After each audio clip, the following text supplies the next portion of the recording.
Hello. We are ready to stream. It's going to be a shorter um, court session for today. Um, was just over 4 hours, and we'll cut out any breaks and so forth, and put it on 1.25. So, without further ado, let's get this thing rolling here. Okay. Hold up. This is CR 2020-001818-001, State of Arizona versus Michael Turney. Let the record show the presence of counsel and the defendant. Go ahead. Your Honor, we just wanted to talk about a couple of brief things before the jury comes out here. The state let us know last night that they're going to be calling a couple of witnesses today that we weren't expecting, and so we weren't able to file motions in limine advance. So we'd like to discuss a couple of things on the record to make sure we're on the same page. In the state, we spoke with Mr. Bailey. He's on the same page, but I just want to make sure that the record is clear. Okay. So I don't know how you want me to do that. Let's not do it now, okay. But I appreciate you letting me know, and I'll find a time soon for us to do that. And then I think we might want to do either a break for lunch early or come back early because there's another witness who the state is intending to call. His position is that he may need an attorney appointed. Okay. All right. We'll break for lunch a couple minutes early. And then one more thing, Your Honor. Mr. Turney has indicated that he has a medical condition. He has a vein issue in his leg. This is the first day of trial that they've put on a knee restraint. He's having a really difficult time sitting. He still has the belt on, but it's very uncomfortable for him. Doesn't think that he can get up for the jury. Is there anything that we can do about removing the ankle restraint? Is it only a problem when he stands up? No, it'll be an issue Up for lunch as well. In the meantime, when the jury comes in, he doesn't have to stand up. All right. Anything else before we bring the jury in? Yes, sir.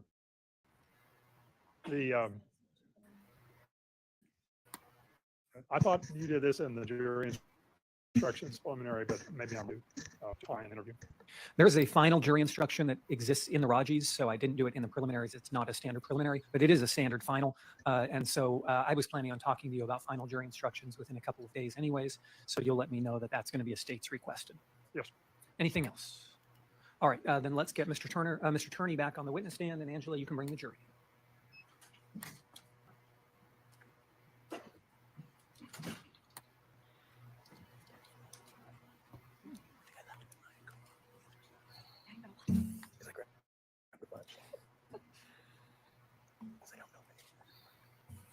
They might. I don't really know.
Please be seated.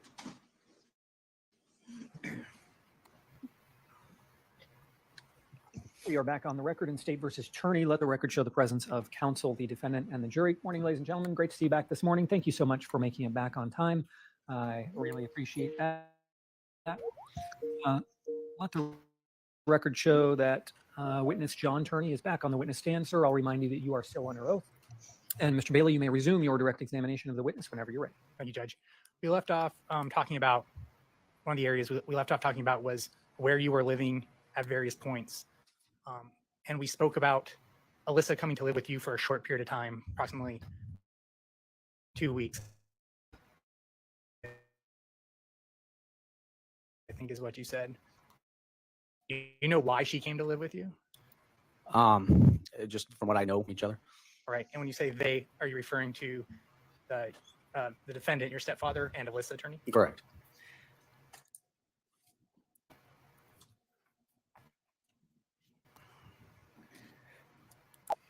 Now, do you remember where you were living when you found out Alissa had disappeared? I'm sorry, I don't. How did you find out that Alissa had disappeared? Probably just the same way everyone else did. The letter and I think they tried to look at some videos or whatnot. Maybe that's a poor question on my part. Did the defendant tell you or call you that Alissa had disappeared? Yes. All right. And was that how you initially found out that she was missing? Correct. All right. Once you found that out, what did you do personally? I don't know that there was a whole lot I could have done. I wouldn't know where she would have gone. Did you, for instance, go over to the house that they were living at? Yes, That was the 17217 address. I believe so. Okay. Do you have a recollection of what you did when you arrived at their house? I don't. Do you recall looking into her room? I don't remember if I went into a room or not. I know I was asked to, get a hold of the friends that I knew to see if they maybe knew where she was. Okay. And when you said you were asked to, was that by the defendant? Correct. Now, without saying anything you were told, did you ask Sarah about what happened or for information? I don't remember conversations much with Sarah about it. Did you speak to Sarah at all at the house or see her? I'm sure I did, but I don't remember a conversation or anything. Okay. So because you showed up at that 17217 address, you said you don't remember exactly where you were living, but were you living locally? I was living in Phoenix, yes. Okay. Do you recall prior to that day when the last time you had spoken to Alissa or seen Alissa? I don't remember an actual day. I'm sure within a couple of weeks of that time. Can you described your relationship a little bit with Alissa. Had your relationship with Alissa changed in the weeks and months leading up to when she disappeared? No. Were you still close? Yeah. Okay.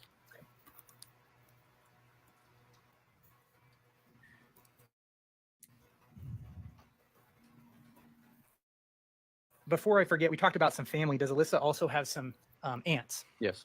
And one of those is one of those an aunt that lives in California. Did, yes.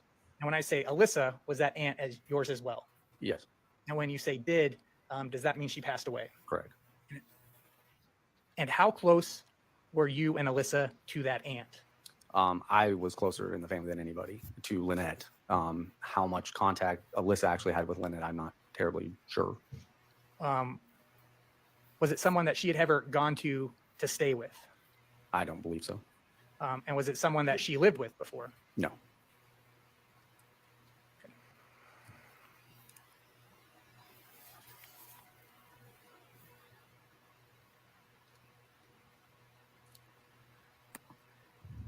Now, you said you went over to the house, you had a conversation with the defendant. You believed you looked around the house, possibly in her room. Did the defendant tell you anything about attempting to see if video surveillance had captured Alissa? I vaguely remember going maybe over some videos to see if she had left or if there was any evidence of her leaving the house. Did the defendant tell you that the video surveillance did not show Alissa leave? I believe that's correct.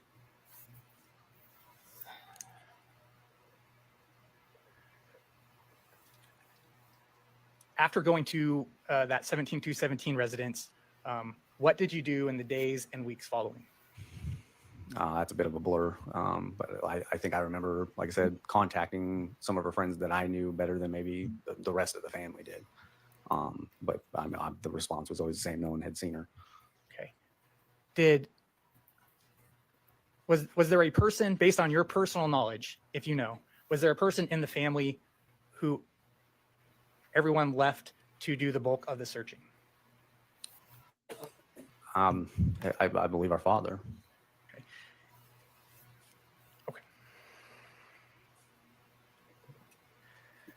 At some point, did you become aware of a purported phone call made by Alissa to the defendant? Yes. Do you recall about how long after you found out Alissa had disappeared that this call, you were informed about this call? I don't remember the timeline of the phone call. And to be clear, maybe a poor question, but you weren't at the residence when this call came in? No. So did you find out about this call from the defendant? Correct.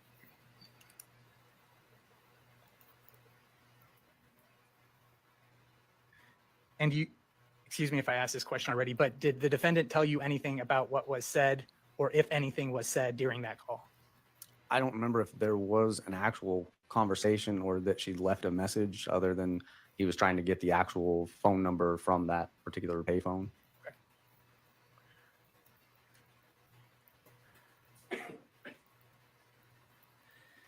Now, at some point in the years following, did police contact you and interview you? I believe I had one interview with Summershoe. Okay, and do you remember approximately when that was? I don't. Would 2008 or 2009 sound accurate? I would believe it would be in the same time that they contacted my sister Sarah for the same interview. So we're talking about years after Alissa went missing. I believe so.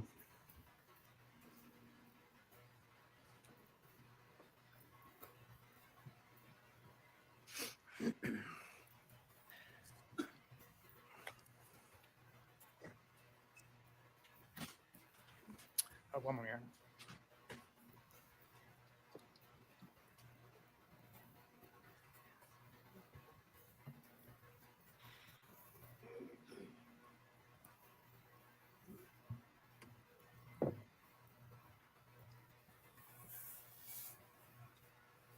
Just two more questions, Mr. Turney. Since May 17, 2001, have you heard from Alissa? I have not. And have you seen Alissa? I have not.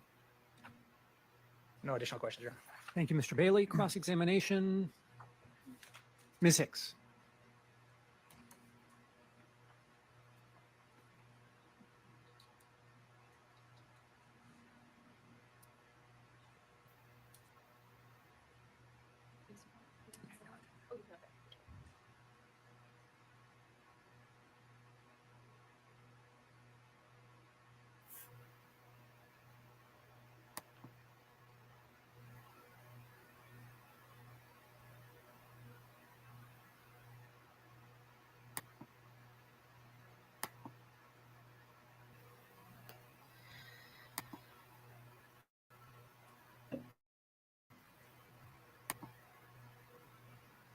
Good morning, sir. I want to start with some background questions about your relationship with Alissa. These might seem like I'm asking a lot of details about it, but it's because there's a jury here that doesn't really know very much about you or your family. Sure. Okay. You're Alyssa's older half-brother, Correct. and your mother is Barbara Turney. Correct. Okay? Alyssa's mother is also Barbara Turney. Correct. You share the same father, but not the same mother. No. Same I should mother. clar- I not should the same mother. clarify. Say the same mother, not the same biological father. Correct. Okay. Now, your mother, Barbara, married Mike when you were a child. Yes.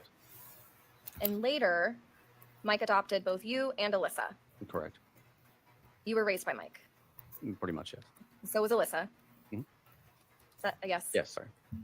And there was a total of 6 children in the family. Yes. So your 3 stepbrothers, Correct.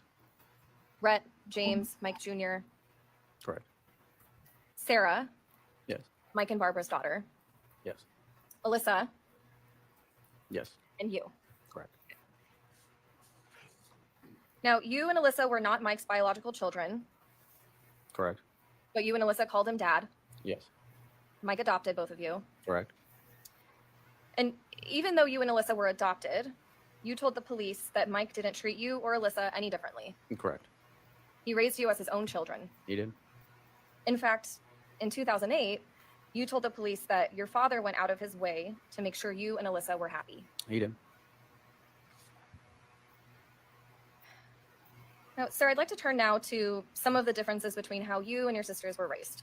I know this was a long time ago, so if you don't remember, that's okay. But yeah, I do want to clarify some things. So you and your brothers were quite a bit older than your sisters. Yes. And there was some point where all of the brothers had moved out from the house. Right. After you and your brothers moved out, your father raised your two sisters. Correct. It was his first time raising daughters. Yes. And prior to Alissa and Sarah, he only had boys to raise. Yes. Now, after your mother's death, and after you and your brothers moved out, Mike was left to raise the girls on his own. Correct. He was a single dad. Yes. And you said during your police interview that Mike wasn't sure how to raise two girls after the rest of us left. Yes, it was difficult. And you're referring to the rest of us as you and your brothers. Right. And you were in your 20s at the time that Alissa was a teenager. Yeah. Okay. And you noticed that there were some differences between how your father raised Sarah and Alissa than how he raised you and your brothers. Yes. Your father was stricter in some ways. Yes. I can imagine, again, boys and girls are different. Right. So dating, he was stricter with dating. Average, just daily. I guess the daily run in the house would be different. Yes, with other girls. Yeah. The girls had a stricter curfew. As far as I know, yes. He needed to know who they were spending time with. Yes. And again, I mean, you said this just a minute ago. This is because boys and girls sometimes need to be parented differently. Yes, and again, being a single father, I'm sure it's difficult to make that switch. Sure. I mean, is it fair to say that sometimes a teenage girl might be more vulnerable in certain situations than a teenage boy? I can imagine. Yes. Teen pregnancy, Sure. sexual assault. Right. So there are different concerns for a parent of a girl than a parent of a boy. Correct. Now, you said in the police interview that you didn't see your father's rules as excessive. If you say so, like I said, I had very little recollection of the actual interview. Yeah. But And I understand this was a long time ago. Right. It was 15 years ago, 2008. So I understand that there might be some things that you don't recall, and that's okay. But if it's something that you said in a police interview, was it something that you believe was true at the time? And possibly, and I wasn't at the house a whole lot, so everything I kind of see is face value. Sure. But you did tell the police that you didn't see your father's rules as excessive. Sure. Now, there was actually a point where you grew tired of your father's rules. Yes. You couldn't live at home anymore because you didn't like how strict your father was. Yeah, and then just teenage angst, and I was ready to leave. Yeah. And you said in your police interview, it was easier to find another place to live and make my own rules. Correct. So you left home at 17 years old? Yes, to start college. Okay. Same age as Alissa when she disappeared? Yes. Now, Alissa would have been 11 or 12 years old when you left home. That sounds about right. So she was still living at home. Yes. She knew you left. Yes. And you ended up making it on your own. Correct. And when you moved out, you got to make your own rules, I'm assuming. Yes. And I mean, you said in your police interview that you didn't take the rules at home very well. No. No, you didn't say that, or no, you didn't. No, I didn't. No, I think I didn't take rule very well. Okay. And you said neither did Alissa. No, she was a lot like me. Now, sir, I want to move to, and you talked about a little bit about this on Direct, about a time where Alissa lived with you. Yes. Okay. Alissa lived with you and your brother Mike for a short period of time. Correct. 2 weeks. Correct. Okay. You were in your 20s? Yes, at that time I'd have been 21, 22. Okay. And Alissa was 15 or 16? That sounds about right. And this was about a year before her disappearance? That sounds about the right time. Okay. And at that time, Alissa wasn't getting along with your father. Correct. Alissa wasn't getting along with Sarah. Correct. And I mean, in fact, you told the police that Alissa and Sarah were constantly going at it. I'm sure that's probably what I said, but again, 2 teenage daughters, I'm sure. Yeah. they were really at each other's throats back then. Again, I don't see everything that goes in the house, but Sure. I'm sure words are exchanged. Is that, I mean, am I asking, is that what you told the police in 2008? Again, I don't recall. Now, your father had a lot of rules in the house. Yes, He was strict, yes, and Alissa was carefree. to some extent, sure. I mean, you described her to the police as carefree, She was, like I said, she was wandering spirit like me. free spirit. Yep. She wanted to live her life the way she wanted to. I believe so. She smoked marijuana every day. The frequency, I'm not sure. Well, you at least knew that she smoked Yes, I marijuana. And she didn't try to hide it from anyone. No. It was an open. The parting, I'm not aware of. Well, you told the police in 2008 that she was going to parties. That she was going to parties. I mean, if that's what I said, I don't remember much of Sure, the sure. parting part. Yeah, and that's understandable. But I'm asking, if that's something that you said in a police interview, is that something that you believed at the time? That sounds correct. Drinking. I'm sure. Now, your father wouldn't let Alissa drink underage. Probably not. Wouldn't let her smoke weed. Yeah, probably not. She had a curfew. Yes, I'm not sure what the curfew was, but yes. She had to tell her father where she was going when she left the house. Yes, I do remember that she had to give details where she was going and where she'd be and when she'd be back. And Alissa wanted freedom. I would assume so. You said Alissa just kind of went out and did what she wanted. And that's probably sounds correct. You said she was open sexually. Yes, as far as You said she wasn't quiet about it, that's for sure. no.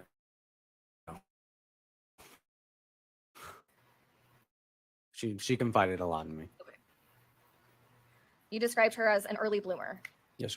I don't know if you know what I'm referring to, but there was an incident where she slept with your neighbor. Okay. Yes. Alissa was 15, 16. Correct. The neighbor was in his 20s. I would assume so. I didn't really know him much. And you said your father was aware of this. Yeah, I don't remember the circumstances of how that was made apparent, but I do believe so. Yes. It's obviously concerning for a parent. Right. Alissa was a minor. Yes. Neighbor wasn't. No. I mean, that's statutory rape. All right. Now, I want to ask you some questions about Alissa's boyfriend at the time. And I know yesterday, Mr. Bailey had asked you some questions, briefly about him. And I'm not bringing up these questions to try to embarrass you, to try to embarrass him, but to get a sense of what their relationship was like at the time. Okay. So you knew that Alissa had a boyfriend at the time of her disappearance, right? Correct. They dated for 6 months, I don't remember how long. short period of time. Okay. And you didn't like him. Not so much I didn't like him. I'm very strongly opinionated, and Yeah. but I, like any brother, I would say that no one's really good enough. Yeah, I mean, you told the police that Alissa was out of his league. And yes. Yeah. You said he was a loser. Oh, yes. Okay. Thank you. I'll talk closer to the mic. Is that better? Okay. Hey, counsel, if you bend it so that it's directly, there you go. You said her boyfriend was a loser. That sounds probably about right. Dumpy. Yes. You said no one in the family liked him. I don't think us brothers probably liked anyone she would have dated. But, So none of the brothers liked him. not to my knowledge. You were surprised Alissa was dating him. Sure. I mean, because again, she was out of his league. Right. Now, I want to turn now to how you found out about Alissa's disappearance. And I know we got into some of this on direct, but your father called you the night that Alissa went missing. That sounds about right. He was concerned. Of course. He thought maybe you had heard from Alissa, Yes. but you hadn't. Correct. Now, your father asked you to come to the house to see if anything was off. But I'd like.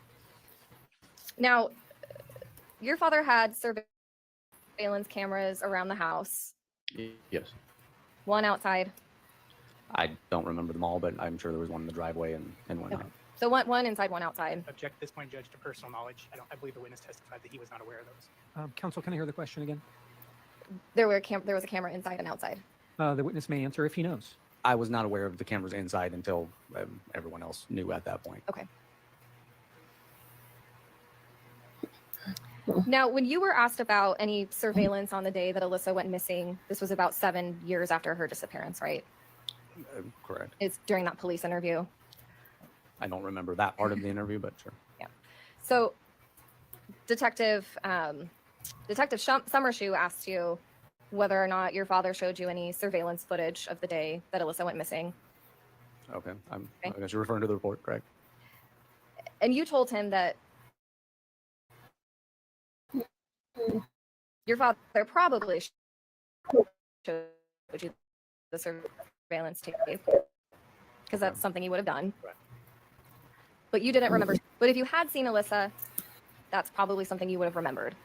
If I had seen her in the tape, It would have been significant. correct.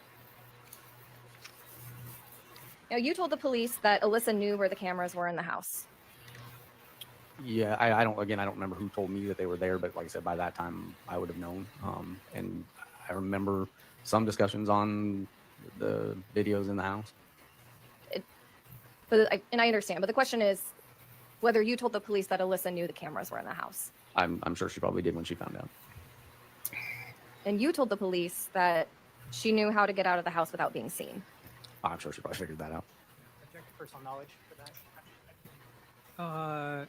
Well, I think the question was, did he say that to the police? So the objection's overruled. The answer may stand.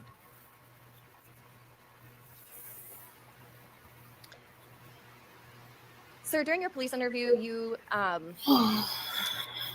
talked with the detective about some of Alissa's personal belongings, things that she cherished, right? I don't remember that part of it, no, but Well, there was a conversation that you had with the police about items that Alissa found significant. okay. Would it help if I had you listen to a portion of that interview? Sure. Okay, just a moment, Your Honor.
So, sir, you just listened to a clip of your police interview from 2008, Okay. and there was some questioning in there about some of Alissa's jewelry, keepsakes. Yes. So you knew that Alissa had some of your mother's jewelry, Yes.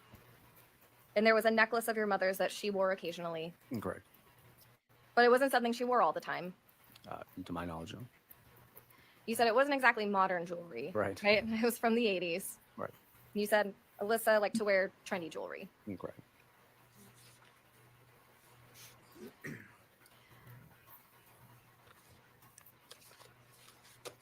Sir, I want to talk now about what your father did to find your sister. During your police interview, you stated that your father spent a lot of time trying to track Alissa down. Correct. You said that he spent $50,000. That's what I was told. May I object to personal knowledge, how the witness knows this? You can address that on redirect. The question was whether he said that to the police, and the answer may stand. And you said that finding Alissa consumed him. Oh, that sounds right. You said he took several trips to California. I did not witness most of it myself, but that's what I was told, yes. Passed out flyers with Alyssa's information. I remember some of that, yes. He sued Quest to get the phone records of a call he received from California. I remember some of the conversations about that, yes. Okay. He worked with NASCAR to get a picture of Alissa on the hood of the car. Correct. And you went to a race where that car was racing. I did. Alyssa's photo was on national TV. Correct. The Don Walsh show, I don't remember which one, but yeah, but national TV it program. was. Correct. Now, you told the detective that your dad made a mistake in focusing all of his attention on Alissa. If that's what it said, okay. It makes sense. You said he neglected Sarah. I'm sure she was jealous of the time, correct? You thought your father was going overboard with his search to find Alissa. That's Opinion? May I hear the question again? You thought your father was going overboard with his search to find Alissa. I'll allow it. The witness may answer. at the time, it might have sounded excessive. So is that something that you said? If that's what the interview said. You thought that Mike should focus more on his daughter at home. I'm sure I said that. Okay. Now, sir, your first interview was with the Phoenix Police in 2008. Again, I vaguely remember, but that sounds about the right timeline. You spoke with the police on September 23rd, 2008, Correct. September 30th, 2008. I don't remember a second interview. I believe one was a phone interview and one was in person.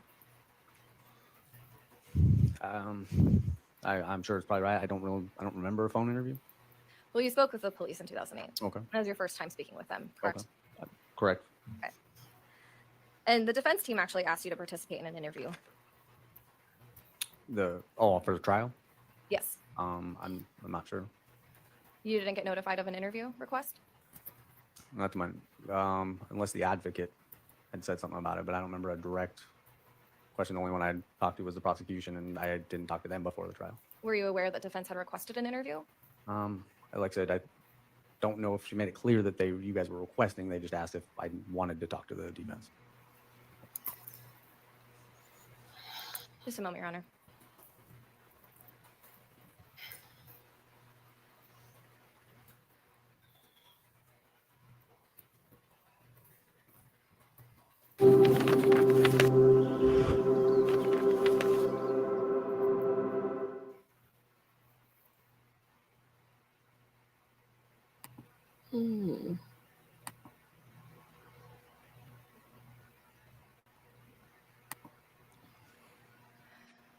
Sir, I have a couple of questions about the NASCAR event that we talked about earlier.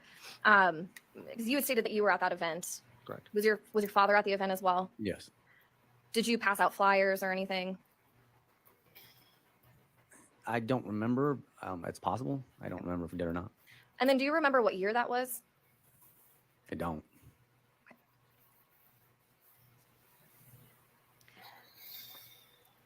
Sir, my last section is about Alissa, about describing Alissa. Okay. Out of all of the siblings, you were the closest to Alissa. Incorrect. Unlike the other siblings, you knew her since she was born. Incorrect. And even after you moved out, you stayed in contact with Alissa. I did.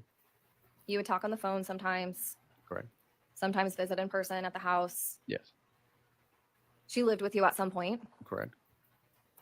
You had a relationship with her her entire life, I did. which the other family members can't say. Correct. Now, you remember Alissa as a hyper kid. She was, yes. You told the police that she was prescribed Ritalin at some point. I believe so, yes. She had a hard time in school, Yes. had a hard time sitting still, Yes. concentrating. Yes. She didn't particularly like school. I don't really know if she liked or disliked school. She had no plans to go to college. Not that, to my knowledge. Now, you described her as someone with a quick temper, She had temper, yes. someone who did what she wanted. At times, yes. You described her as not very smart. Yeah, she would tell you she wasn't terribly smart. You said Alissa didn't make great choices. Yeah, she didn't make terrible choices, but I think she made quick decisions. You said she didn't have very many inhibitions. I don't have too many knowledge of said inhibitions.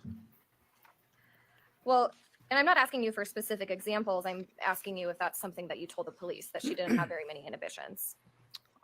If that's what I said in my interview. And would you like to review the police report? No, I'm sorry. So yes, that is something that you told the police. Okay, yes. Alissa was outgoing, She was. flirtatious. Sure. And you said of Alissa that she was kind of like your mother. If someone tickled her fancy, she would cling on to them against her better judgment. That was probably true. Just a moment, Your Honor.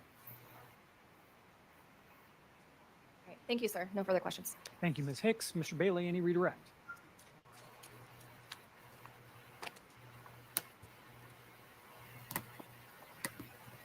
All right, so you were asked a number of questions about Mr. John Lackman and your personal observations of him. Correct. Do you believe, was he someone that was concerning to you in the sense of Alyssa's safety? No, I did not see him as any concern.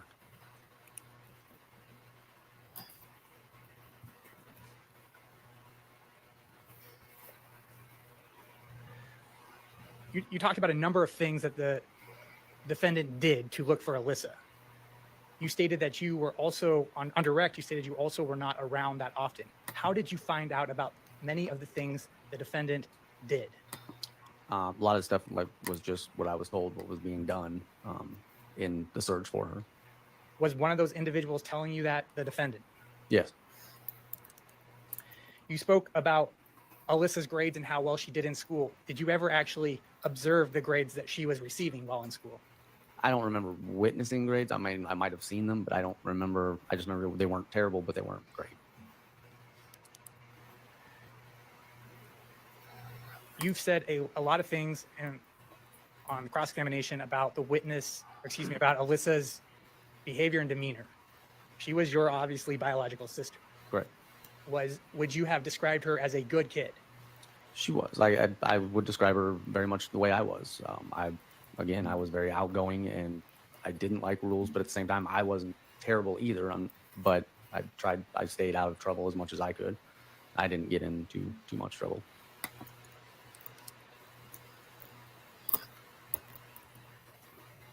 Judge, I apologize, but may we approach? On or off? On, please. You may.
All right. You said that Alissa enjoyed her freedom. Based on your relationship with her, did she want freedom from you? No. You said that Alissa, when you moved out, you spoke about moving out on cross-examination. Okay. Did you let people know that you were moving out? Yes. Did you tell people you would be moving out? To my knowledge, anybody who needed to know. Did you take your stuff with you when you moved out? Yes. No further questions, Your Honor.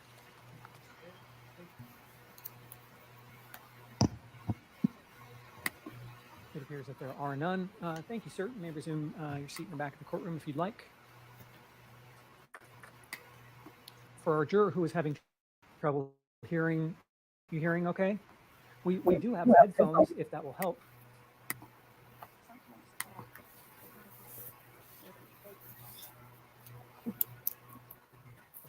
All right. Thank you for letting us be aware of that. Appreciate that. State may call its next witness. If I may have one moment just to check. Sure. the witness. Sure.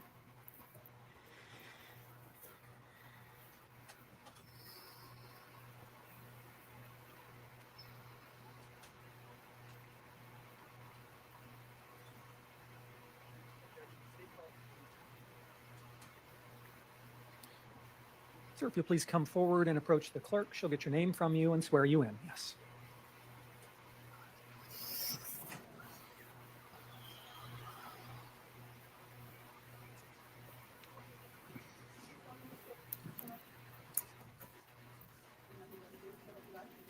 And sir, if you'll please take a walk up the ramp and have a seat on the witness stand here to my right.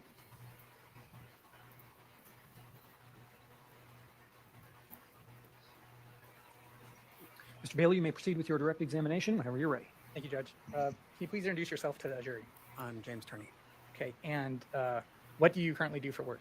I'm a consultant, IT, And where do you live? In what state? Oregon. Well, I guess I'll jump right into this. Did you do a police interview for this case? Yes. All right. We heard from obviously just John Turney. How are you related to the defendant? She is my stepsister legally. Sorry, I said the defendant. Oh, I'm sorry. I apologize. He's my father. All right. And who are your biological brothers? Rhett and Michael. Seth. Michael, Seth. Right. And is Sarah your biological sister? Yes. And how is Alissa related to you? This is my stepsister. Okay. Prior to Alissa moving in with you and John, where were you living? In Phoenix, at the Right. Rita house. And who was who are you living with? It was me, my brother Rhett, my brother Michael, and my dad.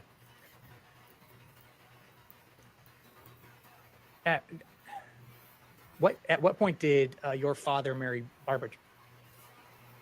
Sometime in the 80s.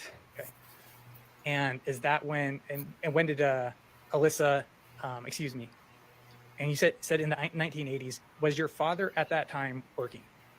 Yes. Okay, what was he doing at that time? He was an electrician. And where did your father work prior to being an electrician? He was a deputy sheriff. You said he married Barbara in the 80s. Was that a yes? Yes, I'm sorry. And can you tell us about the living arrangements? Who was living with who for the next about 10 years or so, or probably until the point you move out? So I guess we were all living at the Rita house. It was me, my brother Rhett until he joined the Army, and there was Michael, Alissa, Sarah, and John. Okay. And my dad and Barbara until she passed away.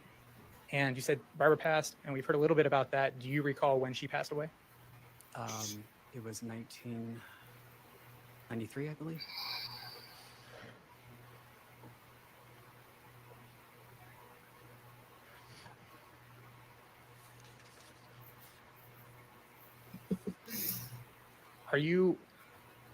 Did your family move a lot? No. What addresses do you recall living at? 2954 West Illyria. Okay. Primarily, when I was very young, I lived in Maryville, and then we did live 1 year in Redding, or technically Anderson, California. Okay. I guess a good question to ask would be at what point did you move out of that household? About 2 years after Barbara's passing. So would this have been approximately in 1995 or 1996? Roughly, yes.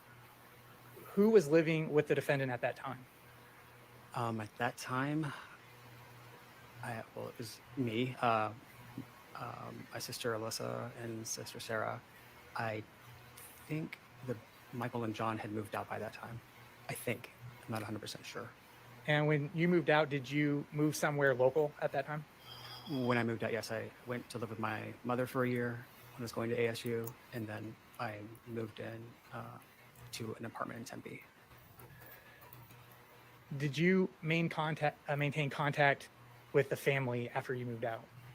Up to a point when I was no longer allowed to. And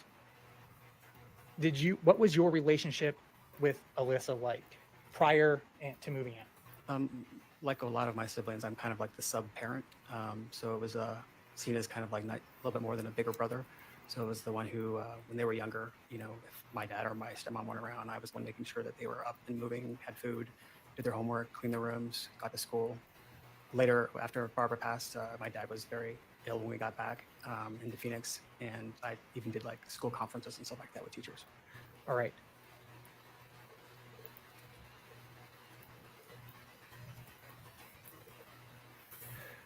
So we're still at the point where it's approximately 1995 and prior to that, when you moved out. What was your relationship with Alissa like? I would take them to the movies and hang around the house, make sure that everybody was where they were supposed to be, that I knew where they were at if they were going to their friend's house or that kind of stuff. Probably a poor question. Did you two get along? Pretty much. And at this time, was Alissa younger, around 10, 11 years old? I think so, maybe a little younger than that, I'm not sure. Up until the point when you moved Oh, in. yeah, okay. And was Sarah was your biological sister, correct? Yes. And was your relationship with Sarah and Alissa similar in the sense of what you felt you did with them and responsibilities wise? Pretty much. I would say I had to keep a closer eye on Sarah, and Alissa was pretty good about, at least with me, following the rules when she'd go to her friend's house and coming back, that kind of stuff. After you had moved out, so we're talking while you're still living locally, did you visit Alissa? Would you see Alissa? When I was allowed to. Okay. And at some point, do you move out of state? I moved out of state just after 9/11, so yeah, in October 2001. And so from when you moved out in 1995 to 1996, up until October of 2001, you were not living at the residence where your father was at, but you were still living locally? Is that Yes, fair? I was in Tempe for a while and then in Chandler.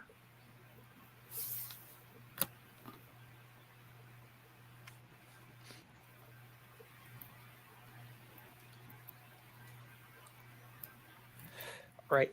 Regarding Alissa, and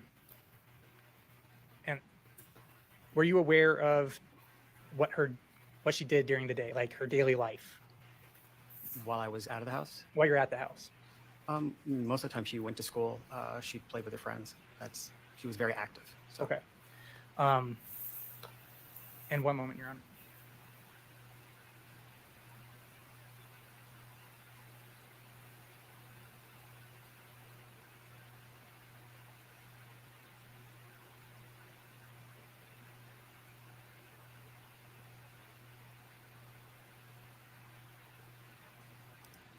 All right. Without getting into the reason why, you said there was a period of time where you did not have contact with Alissa and Sarah. I did not have direct contact yet. Yes. Okay. However, were you able to reestablish your relationship with them in the months preceding when Alissa disappeared? Yes. Okay. And what was that? Well, how did you reestablish that relationship? What types of things did you do? We went to the movies a couple of times. We went to Big Surf. I was allowed to do outings like that, and then to come over. And so did you have conversations with Alissa? Yes. And did Alissa tell you things that were going on in her life? Yeah, she talked about her friends a lot. She talked about the problems at home. Are you aware of some of Alyssa's friends? Most of the friends that I was aware of were Stacy and Katie when she was a little bit younger. I knew of Charity, and there was, I can't remember all other names. She had a lot of friends. She was very social.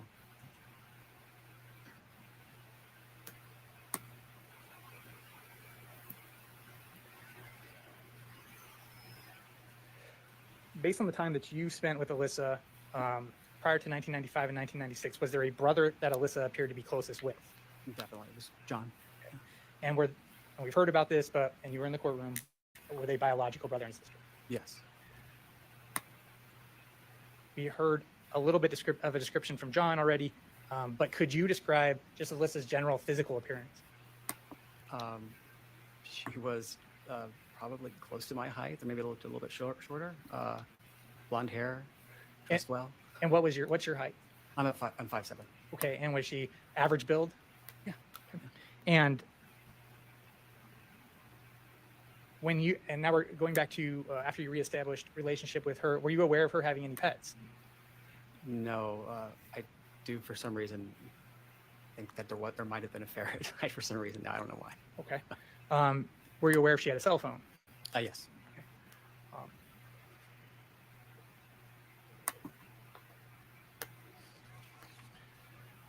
Did you meet a boyfriend of hers? Yes.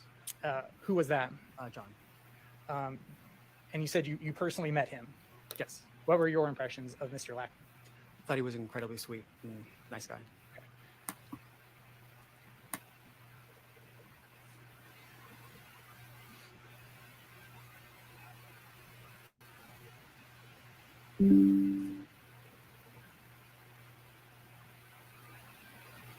All right. You spoke about the defendant a little bit, but could you describe, and that's your father, that's your biological father, correct? Yes. And you see him in the courtroom today? Yeah, I do.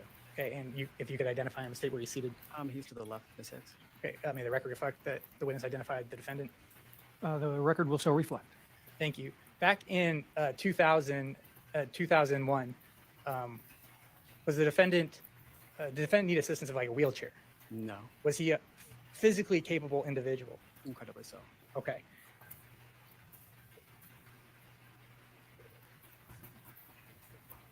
Did you know about the recording system that was used at residences? Yes. Okay. And which residences were you aware of recording systems for? All of them? Okay. And was this based on you personally observing them? Yeah. All right. So I'm going to focus right now on the 17217 residence. Where were there video surveillance in that house as far as the cameras? The only one I know of was in the carport area. All right. Yeah. That's the only one you had personal knowledge of? That's the only one I ever saw. Do you know of where the recording system for that was located? It was in the kitchen on like a counter. All right. Are you aware of whether there was a recording system for the telephones? I assume since I was as young as I can remember, there always being one on the phone. Okay. And do you know how those systems operated? I knew how I never used or played with the one that was at that particular residence, but the other ones I knew quite well because we learned at a young age how to turn them off so we could talk to our mother and whoever wanted to without my father recording it. And when you say you were aware of that system, where was that system located? This was a 2954 Villa Brita house. So that one was in the house until my father built a very large, huge wooden shed, and then it was located in the wooden shed. So he strung a line out there, and that's where the phone was at. Was the system you were aware of, how did it turn on? Whenever anyone called or you picked up the phone. Okay. So based on your knowledge of the system, was it a passive recording system? Yes.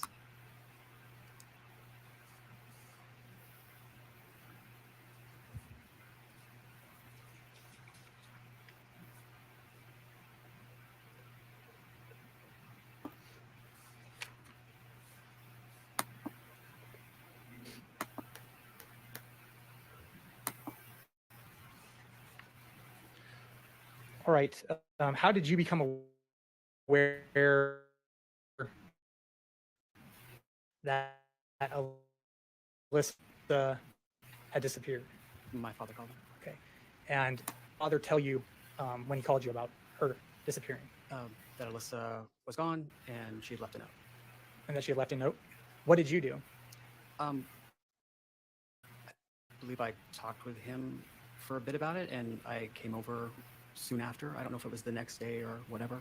Came over a little bit after that. Did you go into the house? Yes. Okay. And did you look around? Yes. Did you, again, without saying what, if she said anything to you, did you talk to Sarah about this? I don't believe so. I think Sarah was either in her room or at a friend's house. What was Sarah's relationship like based on your observations with the defendant? How was it? It seemed to be pretty good between her and my father. Okay. And contrast that, or how was Alyssa's relationship with the defendant? Not good. You said you came over, you looked around, and then what did you do? I mean, I probably sat down and talked about what he was going through in order to try to find Alissa. What things that he found out? What's the news? Any updates? That kind of stuff. All right. And then did you assist in trying to locate Alissa? I think the extent that I did is me and one of my boyfriends, we went around and hung up flyers in the local neighborhood, but that's about as far as we went. All right. So we've heard from John, we've heard from you. I guess, why didn't you do more to locate Alissa? I assume my father would be the absolute best person to do it. He seemed to be consumed by it. Okay. And when, and we'll get to it a little bit, but the things that your father told you, or things your father did, how did you find out about those things? He told me. Okay. Did you actually go with him on any trips to California? No. Did your father tell you that he received a call from Alissa shortly after she went disappear? Yes. Do you know how long that was? I think a week or something like that.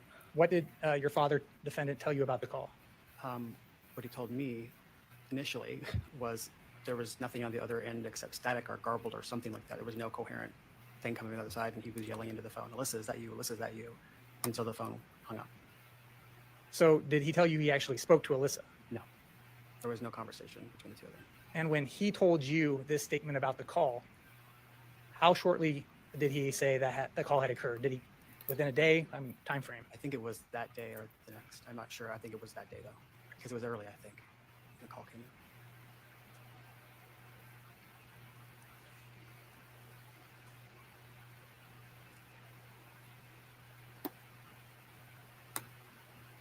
Judge, we have an issue to address, and we were going to stop a few minutes early. I also have one other issue I'd like to bring up. So can we break now for lunch? Yes. Can everybody be back at 1:15 rather than 1:30? Yes. Okay. All right. So, ladies and gentlemen, we'll break for lunch now. I'll ask you to be back in the jury room at 1:15. Please remember the admonition. You can leave everything in the courtroom if you'd like. Jury's now excused.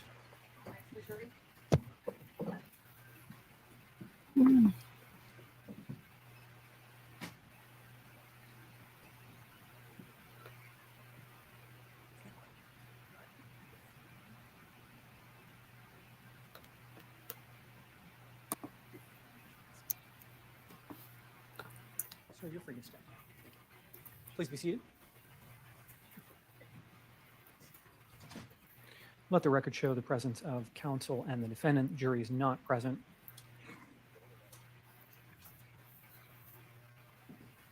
Counsel, on the issue of restraints,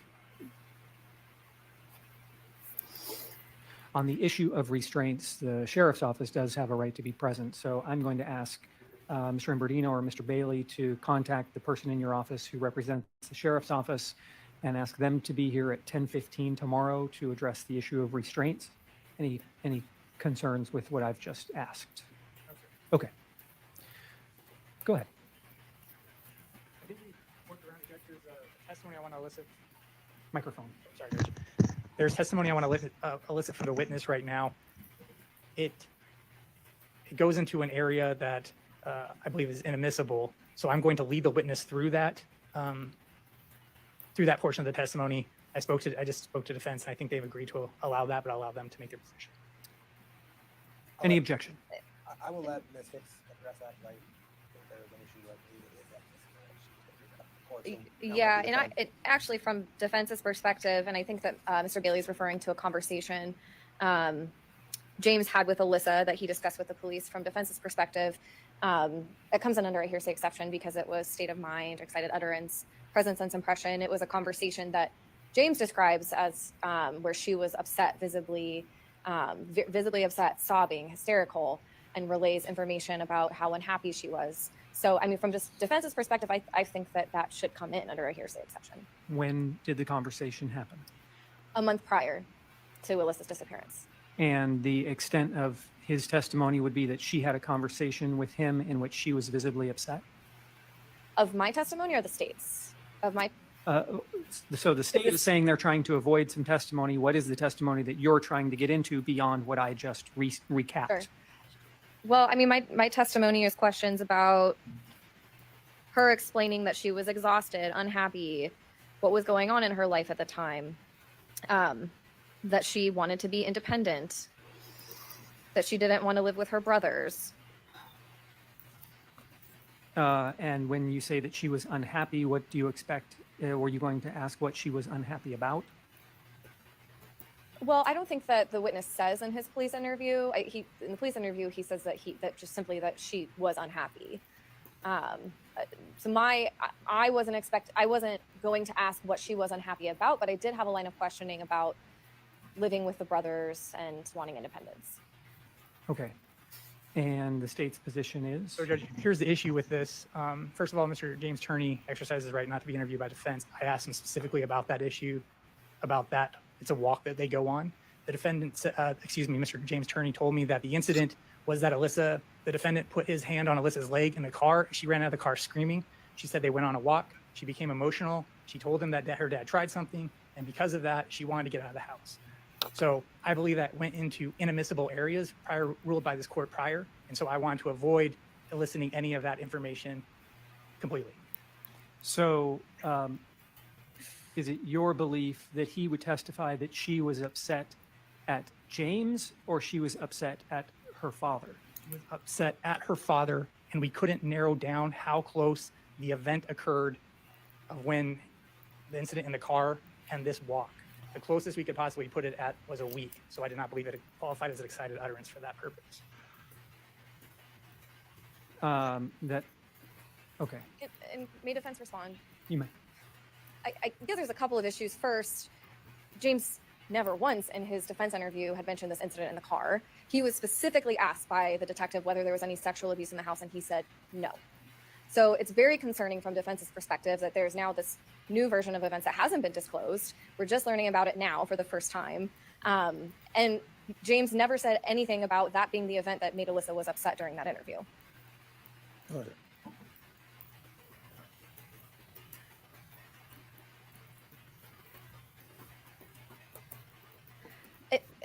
And it's concerning, Your Honor, that the state hasn't turned over these statements. I mean, this is clearly impeachment evidence. This is a Brady violation. This should have been disclosed to defense because nowhere in James' interview had he mentioned this. Well, if you're suggesting that a written or recorded statement of the witness exists that wasn't turned over to you, I haven't heard that. So it's not something we're going to resolve at this moment. So, counsel, what I'd like to do is have the state lead the witness, however the state was planning to. Certainly, if the purpose of the cross-examination is to establish that Alissa was unhappy shortly before she disappeared and was anxious for her freedom, we've heard that many times, and I think that that's permissible. But my expectation or my understanding is the defense does not seek to go beyond that. That's correct, Your Honor. All right, and then Mr. Bailey, is it your argument that somehow the door is being opened as to why, what the witness knew about why Alissa was upset? That's correct. That testimony would be elicited from defense on cross, and the state would, under Rule 106, complete the reason why for that.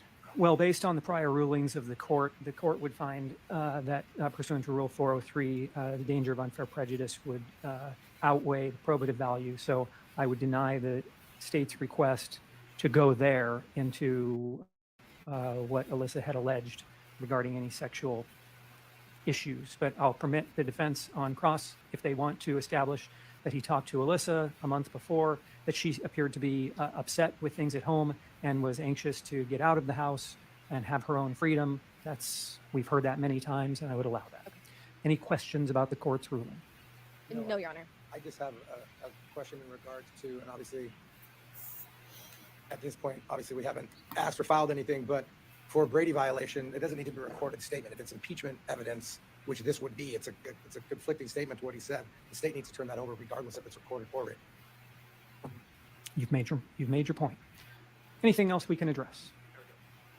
Let's see. I thought there were a couple of other things that we talked about. Yeah, there was a couple other witnesses that I don't know if court wants to go through them now. I don't know what the state's schedule is this afternoon for what is witnesses it plans to call next, but there were several that we wanted to make a record of. And I think I'll do for Natasha, who is a witness that is testifying. We had talked with the state about things that she wouldn't go into. She's not going to go into hearsay, things that she heard, only the fact that she thought the defendant was controlling, but she can talk about specific instances that she saw, kind of similar to the Jessica Case rulings and Charity Robinson. And the same thing with Michael Stanley. He had opinions about the defendant. They weren't going to ask him about opinions. They weren't going to ask him about that. They were only going to ask about specific instances that he knew about. And also ask the cameras, the hearsay and stuff like that. They would not go into. We just wanted to put that on the record.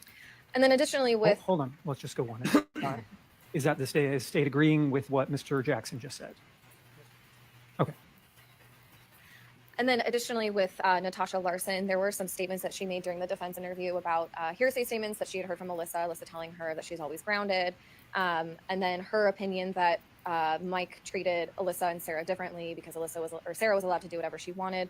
From the defense's perspective, the state can't provide enough foundation to be able for her to testify about that because Natasha said that she rarely interacted with Sarah at that time, so she wouldn't be able to lay proper foundation. Okay, well, we'll see what the state does in terms of laying foundation. If they ask a question that you believe is objectionable, I'll hear the objection. And then the last issue is regarding the witness, Mike Stanley. He was he was, I believe, about 2 weeks away from turning 21. He was a manager at the Jack in the Box. He's the individual that they've referenced on the couch. He testified, he did a defense interview where he talked about making out with Alissa and heavy petting. Our concern is potentially he could be opening himself up to some criminal charges based on her being a minor and him being almost 21 years old. And he was also in a position of trust. So I believe he should have an attorney appointed so that they can go through that with him and he can make a decision on whether he feels that any potential charges could come for that. Did the state want to be heard? Well, this is not a legal term, but first of all, they were within 2 years of age when this happened, which means that it wasn't a crime because it was consensual, number one. Number two, even if a crime had occurred, the statute of limitations was 7 years from the date the police learned about it, which would have been in 2008 or 2009. So this young man does not have any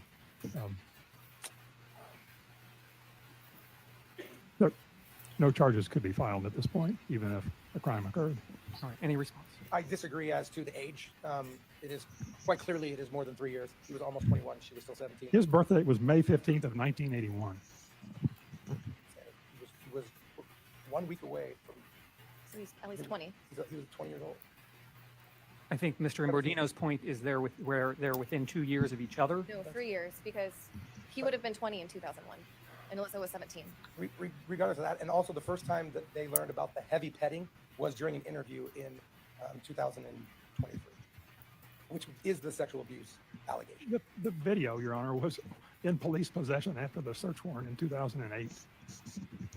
All right, well, I'm going to deny the defense request to appoint an attorney for Mr. Stanley. I don't find that there is a likelihood that he would incriminate himself in a way that would result in criminal charges. Anything else? Anything else from the state?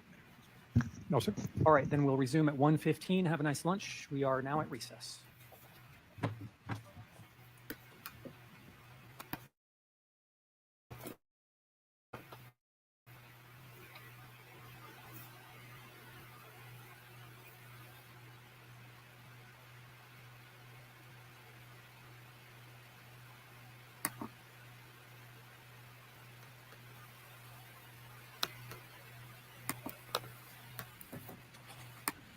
Back on the record in State versus Turney, let the record show the presence of counsel and the defendant. Judge, at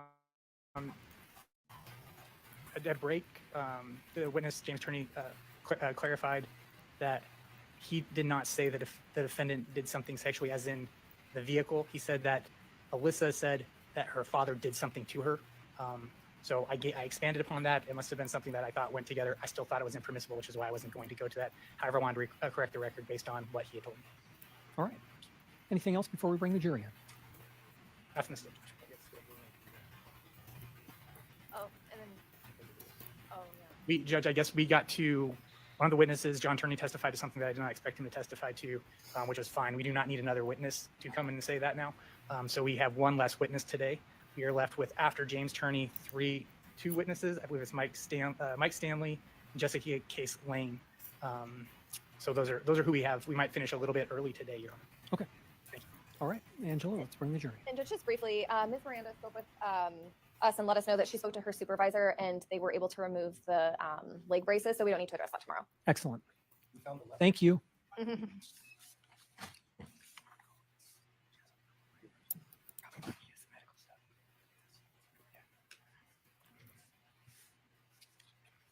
And the witness may resume the witness stand if he's in the courtroom. There he is.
Thank you. Please be seated.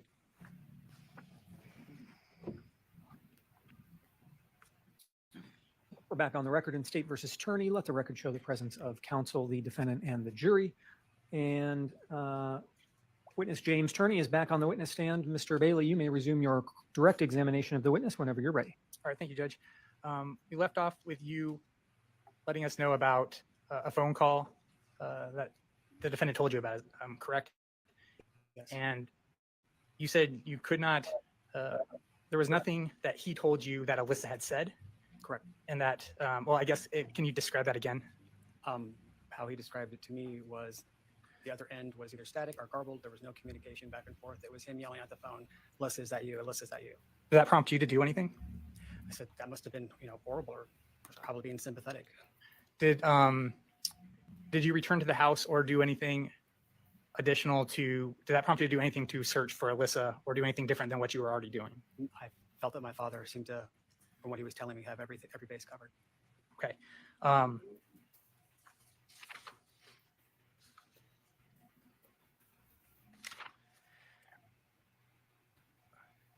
At what point did you learn that your father had picked up Alissa from school that day, or stated he had picked up Alissa from school that day? Many years later, I think it was around the time when the police went into the house. All right.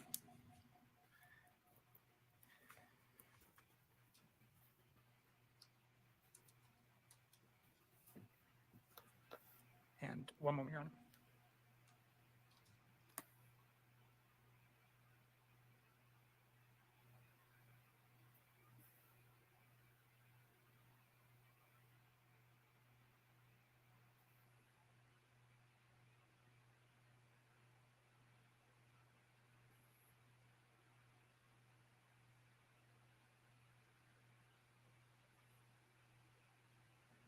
And I'm going to lead you through this portion of my question, but did you later on ask your dad what happened to Alissa?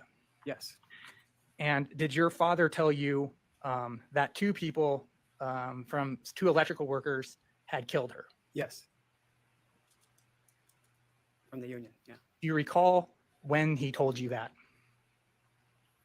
I believe it was around 2007.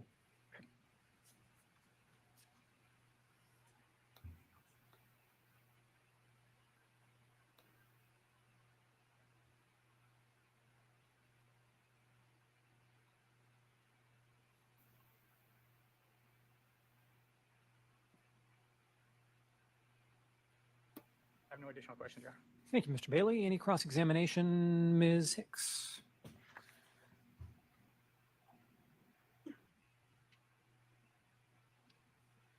Good afternoon, sir. I'm going to go through some basic background. I know we talked a little bit about on direct, but again, we're all new here to your family dynamic, and so I want to make sure that everybody understands. So you are Alyssa's stepbrother. Yes. Your father is Mike, Yes. and your father eventually remarried after he and your mother got divorced. Yes. You were 12 years old when your father married Barbara, Yeah, possibly. about. Yeah. And Alissa was 3.5 years old. Yeah, she thinks it was under 4 or something like that. Yeah. So about a 10-year age gap. Yes. And you had testified that you were somewhat of a parental figure to her and Sarah. Like a substitute. Yeah. And when Barbara was diagnosed with cancer, you moved to California to help out with the girls. Yep. And after Barbara died, you stuck around to help care for your sisters as well. Yes. And eventually everyone moved back to Arizona. Yeah. Now, at the time of Alyssa's disappearance, you weren't living with your father and the girls. I was not. You were living in Tempe, No, I was living in Chandler. Chandler. Okay. And you lived there up until Alyssa's disappearance. Yes. Yes. So you were still around somewhat.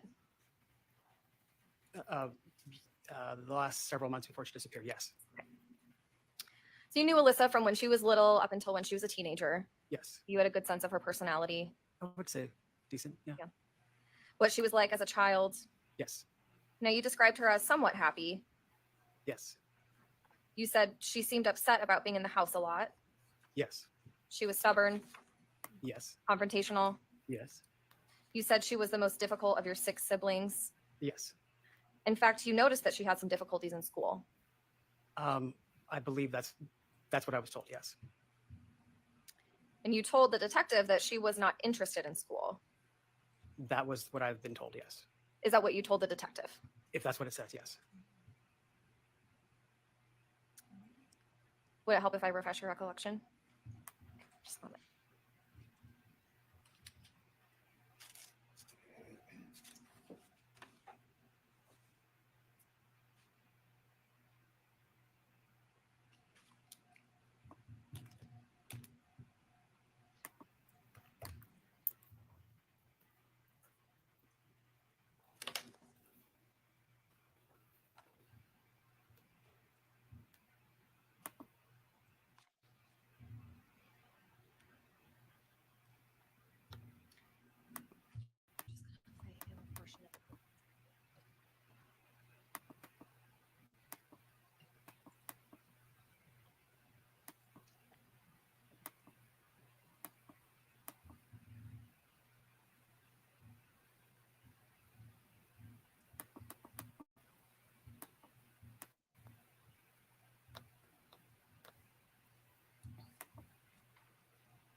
Just let me know if you're done. Okay. What? Sorry. Okay, you hear it now? Just take it all the way up. Yeah.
not It should there be yet. done. No. No. It's talking about she's having a conversation. Yeah, I'm sorry.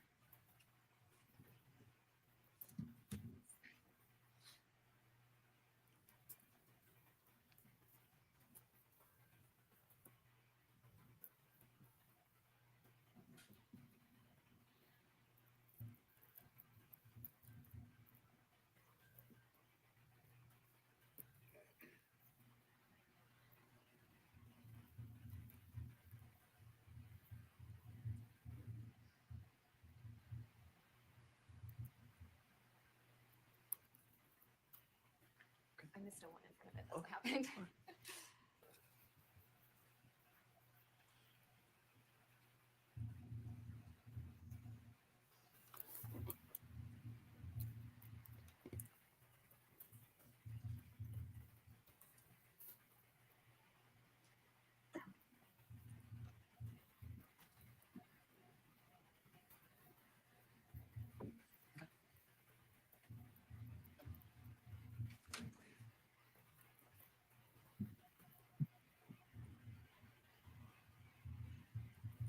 So, sir, you just listened to a clip that I played you from your police interview and it's a phone interview in 2008, right?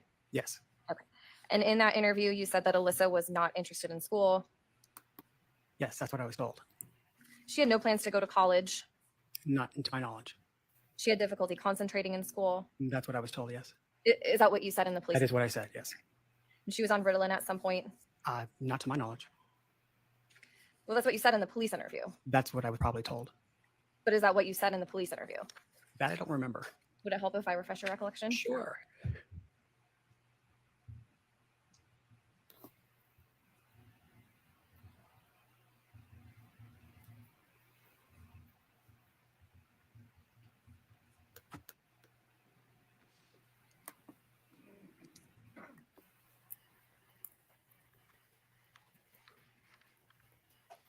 May I approach the witness? You may.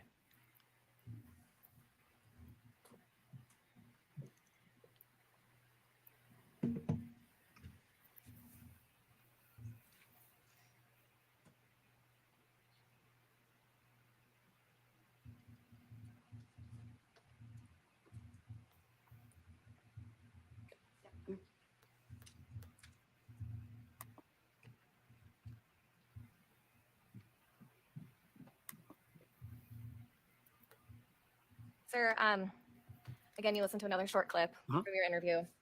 You told the police that she was on Ritalin at some point. I said I think that she was on Ritalin. They tried to put her on Ritalin, and that's what I was told. Yes. All right, and then let's move now to the differences between how you and your sisters were raised. Yeah.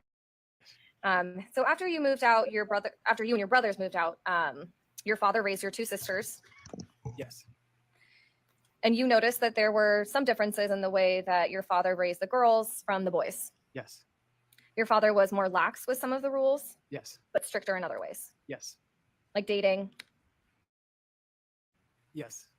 And you said in your interview that sometimes boys and girls are parented differently. I believe at the time I believe that. Yes. Is I that- did say that. Yes, I did say that All at the time. I have since had children. So Sir, you testified on direct that your father called you the day that Alissa disappeared.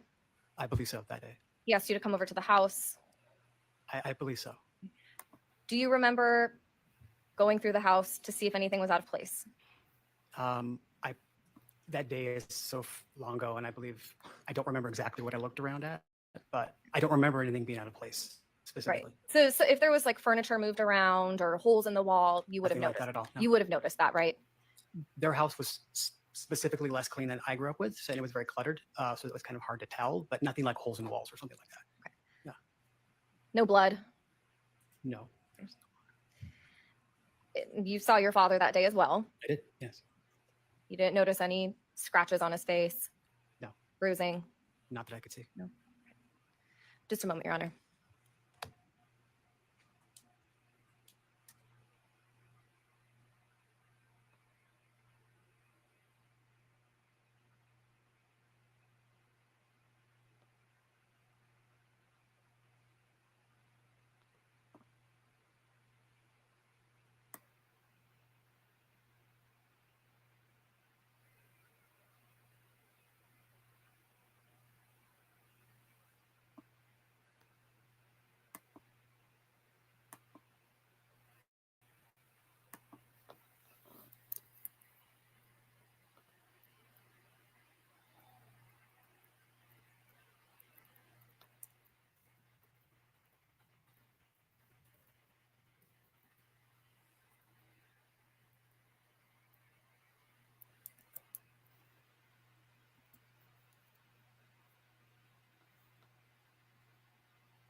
All right, so just a couple of follow-up questions on some of your testimony earlier today from from direct. You had testified on direct that your dad told you something about the union being involved in Alyssa's death. Yes. Okay. When did he tell you this? Back in 2007, I think, roughly. Yeah. Okay.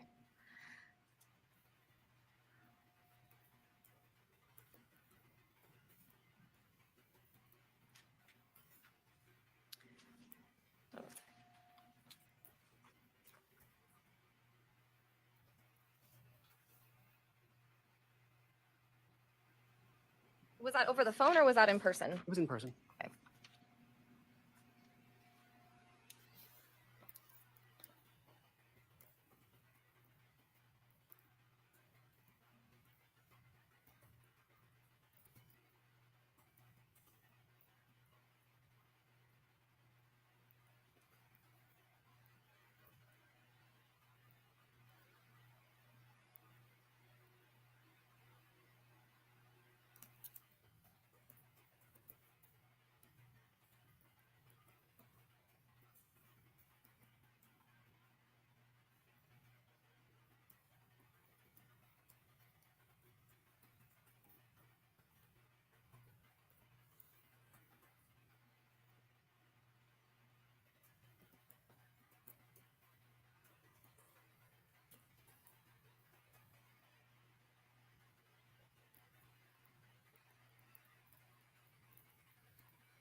Sir, you testified on direct that your father told you about the night that Alissa called on, it would have been May 24th, 2001. I believe so. Yes. And you testified on direct that your dad told you that there was just static on the line. Yes. That's what he told me initially. Yes. Okay.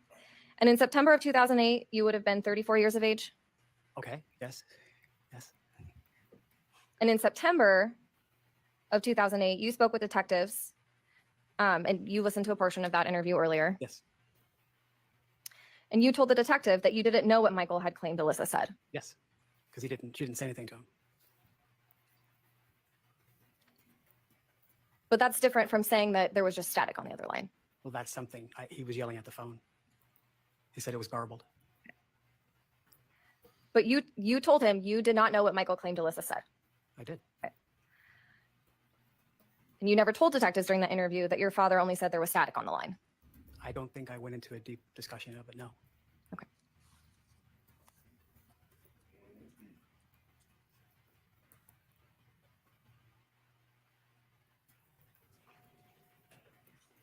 So, sir, in 2008, this was the first time that you spoke to police about Alyssa's disappearance. No. No? I'd had contact with the other police officers beforehand, just checking in to see if there was anything going on. But this is the first formal interview, right? Yes. Okay. So it's the first formal interview. They're asking you questions about your father and Alyssa's disappearance, and you didn't think to tell them any more information about the phone call. The interview was going at a pretty decent clip. I was just answering questions as best I could. Okay. But you would have known about the static because you had said that on direct that your father told you about it in 2007. Yeah, I'm sorry. That's what I said is what I said back then. Okay. And so you would have known it when the police talked to you in 2008. If they had asked me if that I meant was that static, I would have said that it was static. But you didn't say anything about static in your 2008 interview. Did not. Okay. No further questions. Thank you. Thank you, Ms. Hicks. Mr. Bailey, any redirect?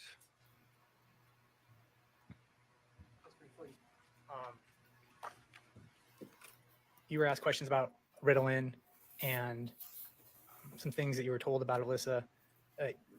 How are you aware of Ritalin or any medical diagnosis like that? My father would have told me. And all the time that I took care of her, I never administered any medication to Alissa.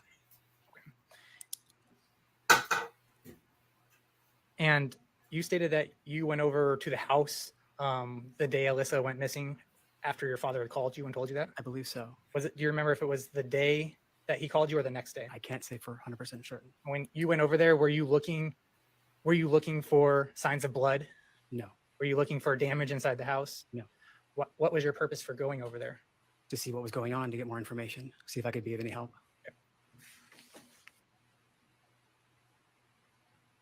No additional questions, Your Honor. Thank you, Mr. Bailey. Ladies and gentlemen, any members of the jury have any questions for this witness?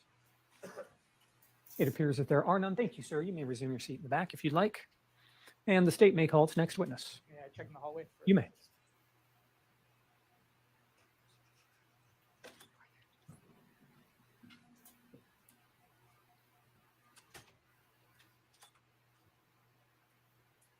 May we take a brief break? I think my witnesses are in the restroom. Sure. You think they're here? They're just indisposed for a moment? I believe so, because she was my witness Okay. was just out. All right. You want me to excuse the jury or? I think for 5 minutes, if you may judge. Okay. All right, ladies and gentlemen, we'll take a 5-minute recess. I'll ask you to just leave everything in the courtroom if you'd like. Please remember the admonition. The jury's now excused.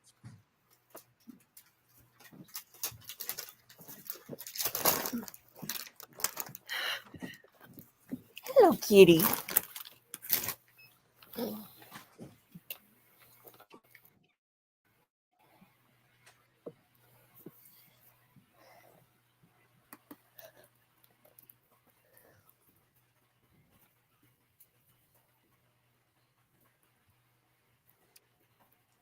Please be seated. We're off the record.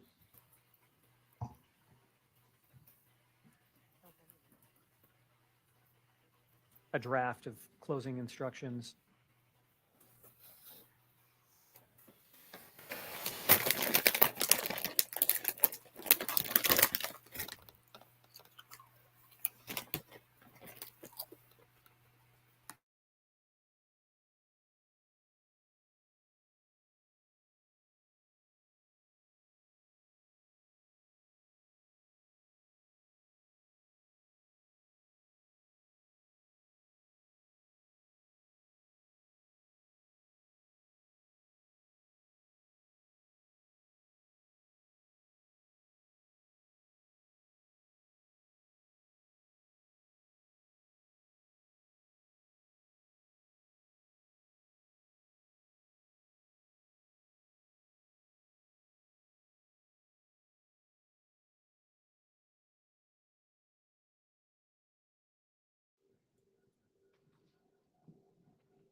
Please be seated. We are back on the record. Let the record reflect the presence of counsel, the defendant, and the jury. Mr. Bailey, the state may call its next witness. State calls Jessica Lang. Ma'am, if you'll please come forward. The clerk that's standing to my left is going to get your name, and she's going to swear you in.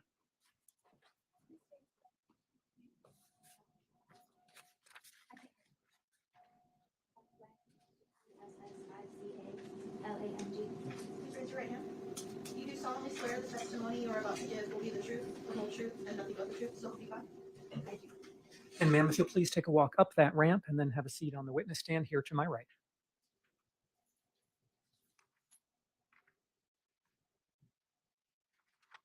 And you'll see there's a little microphone there. If you can just make sure you're speaking into that. Mr. Bailey, whenever you're ready, you may proceed with your direct examination of the witness. Thank you, Judge. Would you please introduce yourself to the jury? My name is Jessica Lang. And did you formally call Jessica Chase? It was Jessica Case. Chase, I'm sorry. When I was in high school. Yes. And do you currently live locally? I do. And where did you grow up? 40th Streets in Bell area, So locally as well? local Phoenix, yeah. Okay. Where'd you go to high school at? Paradise Valley High School. And do you remember doing a police interview for this case back in approximately 2008? I do. When did you meet Alissa? It was August, September of 2000. We had a ceramics class together. Okay. And did you become friends? We did. How close of friends were you? I would say we were pretty good friends. How, I apologize. Go ahead. We instantly clicked. We always wore the same shirts. So based on that, how often did you spend time together? We had a class together every day for a semester, and then There were a few times outside of school in that time that we hung out. Can you tell us what Alissa was like to you? Happy, friendly. She just wanted to have fun, like regular teenage girl stuff. Right. Did she talk to you about her family at all? She did. Did you ever see her and her sister interact? I did. Yeah. How did they interact when you observed them? Typical sister stuff. Sarah wanted to do whatever Alissa was doing, so that annoyed Alissa. Were you friends with a boyfriend that Alissa had by the name of John Lackman? I was friends with John's friend, Jesus. So And I say this I wasn't. sometimes lawyers will ask bad questions. I meant to ask, did you know John Lackman? I did know John. And was that through a mutual friend? Is that what you just said? Yes. Okay. Did you ever see Alissa and John interacting together? Yes. How did they interact with each other? Teenage couple doing. I'm not sure how to answer that. Sure. Well, Just- did you see them at school? I did. Right. And would they talk or have lunch together, things like that? Yes, Right. Did while they were together, did you also spend time with them? I did. Yes. Did you know any of Sarah's brother, or excuse me, Alyssa's brothers? I met them, but I cannot say for sure which ones or if it was all of them. All right. And did you ever meet Alyssa's father or stepfather? Yes. All right.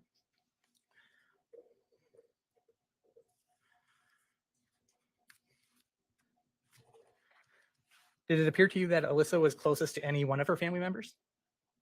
I do not recall.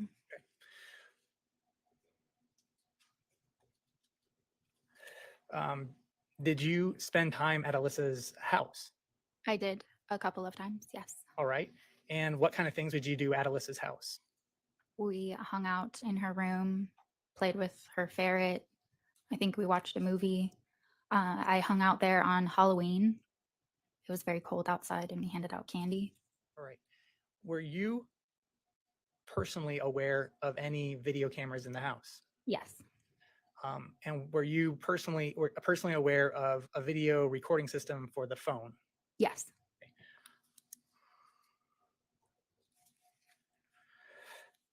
Now, do you know what day Alissa went missing? I do. Okay.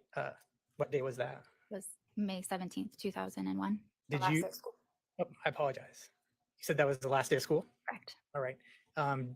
Were you going to school with her Yes. on that last day of school? Yes. And did you actually see her at school that day? I do believe so. Yes. All right. Do you recall what she was wearing? A tank top that crossed in the back and shorts. And there was a very specific type of shoe that she had, that What did you call those types of shoes? skater shoes. Okay. What does that mean to you? I mean, they were specifically designed for skating. Is that like skateboarding? Yes. Okay. What did you see Alissa doing on that last day?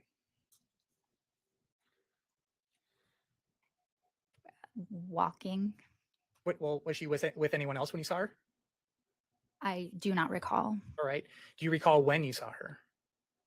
At some point, we always had half day on the last day of school. So I saw her at some point because we discussed our plan for the night. Okay.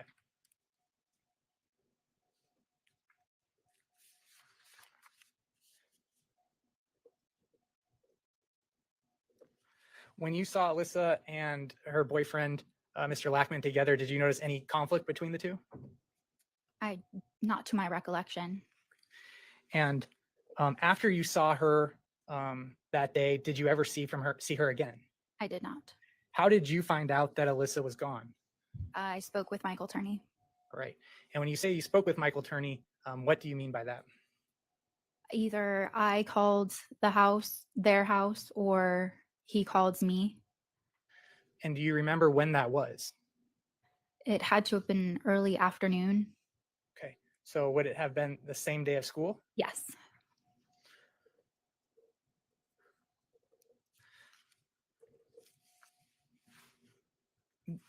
Did the defendant make any statements to you about Alissa in that phone call? Yes, he specifically said, "Where the fuck is she? I know she's with you. Where is my daughter?" Okay. And did you know where she was? I did not.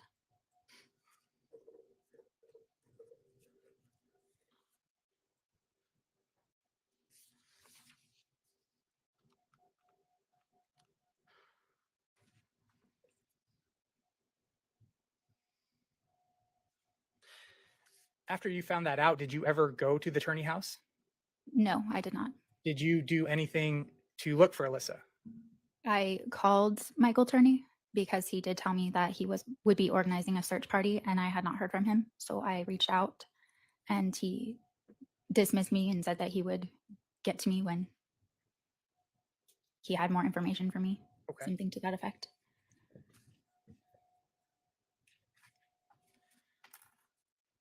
And one more, Your Honor. You may.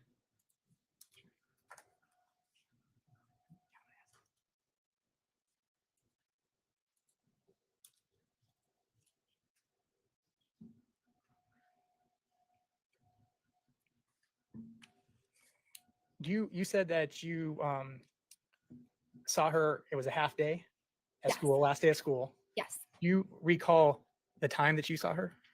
At this time, I do not. Okay. Do you know if it was in class? It was not in class. We did not have a class together at that time, but the last days of school were kind of a free for all. Okay. Was it between classes? I suppose that is a possibility. Yes. All right. And do you remember, were you able to provide any information about when you or Mr. Turney called and you spoke about Alissa disappearing? I went to my friend's house at probably 7 o'clock. So it was before that, between probably 4 and 6 p.m.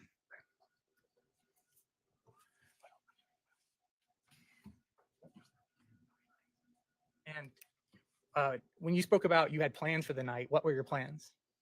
Another friend of mine was having a party, and we were hopeful that her and John would be able to come hang out with us.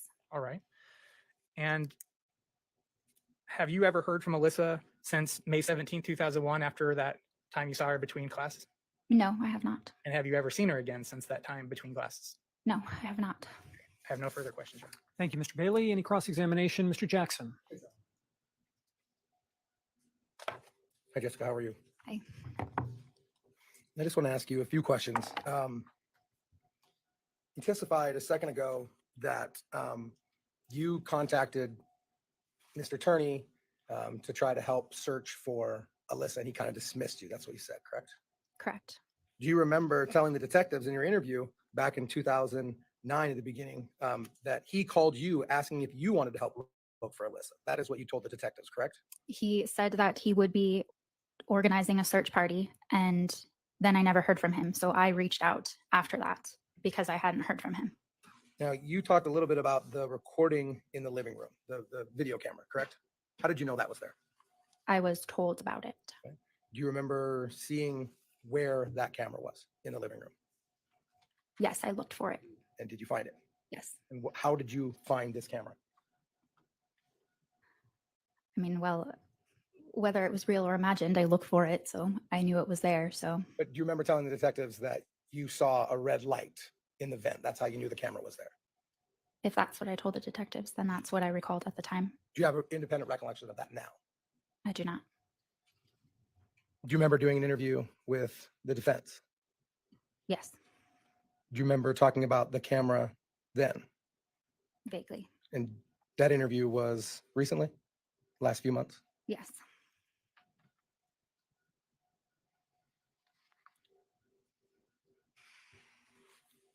And do you remember talking about the camera in that interview? You said vaguely. Do you remember saying anything about that red light? I do not recall at this time, no.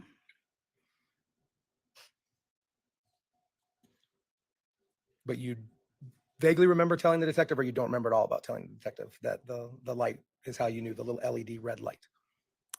I know that the cameras were spoken of, but specifics beyond that, I cannot be certain at this time. Now, you talked about John Lackman, knowing him, and your friend knew him, and that Alissa was dating him, correct? Correct. Can you describe the relationship? I'm not sure how to. It just seemed like a regular relationship. They did things together.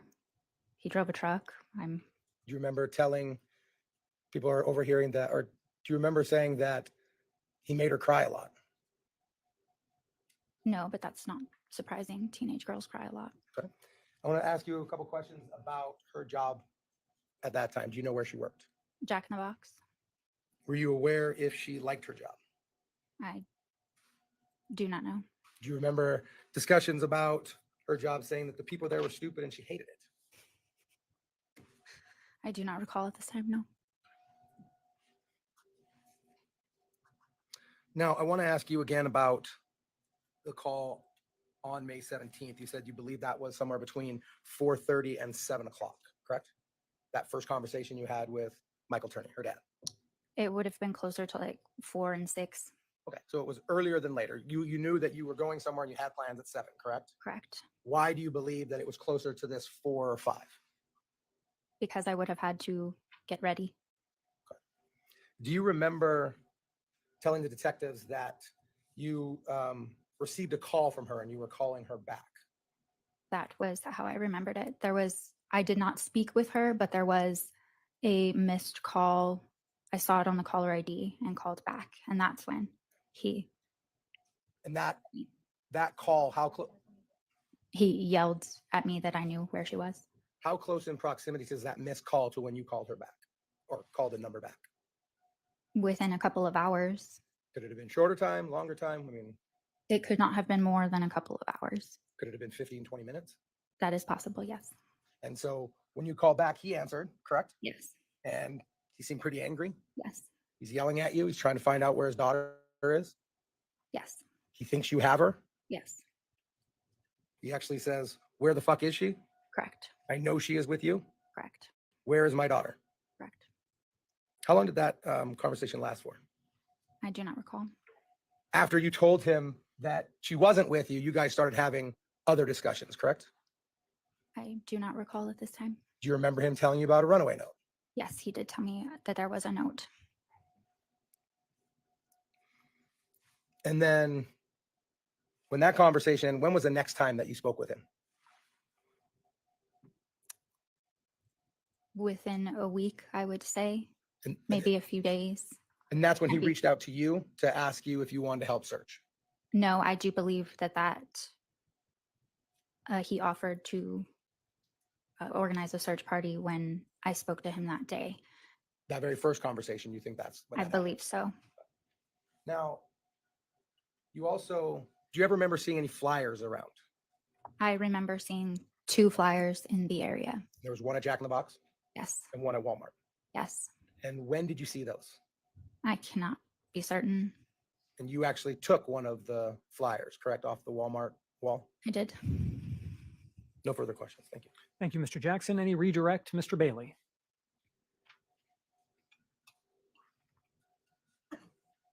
Why did you take that flyer off the Walmart sign?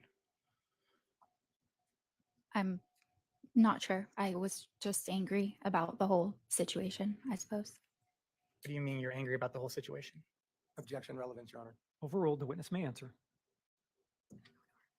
That she would run away without me. Okay. And did you know that she ran away? I did not know. And this runaway note, did you ever see it? I saw it when the police interviewed me in 2007. Did you ever see it when the defendant had it? No. Okay.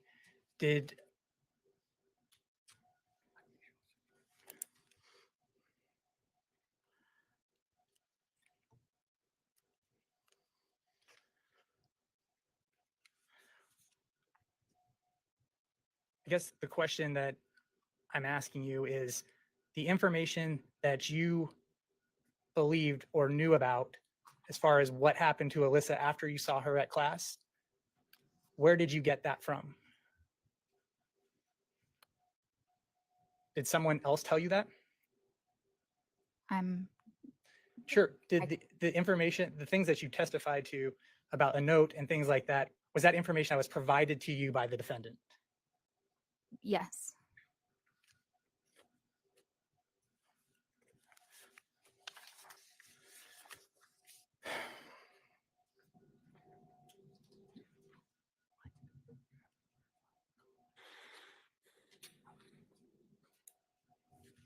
And this call that you have that you missed, that you said you saw on the caller ID, did you ever hear a voice message for that? I did not. Do you know who made that call? I do not. It was just a number that you saw on your voicemail? It was the caller Caller ID. ID, I apologize. Yes.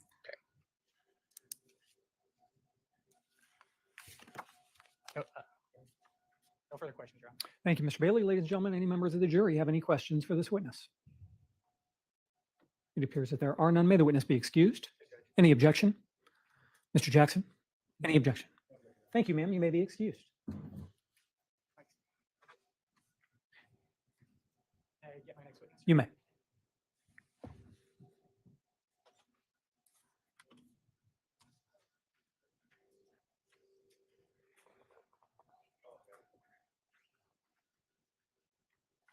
Sir, if you'll please come forward. If you'll please come forward and approach the woman who's standing to my left, she'll get your name from you and swear you in. Spell your first and last name.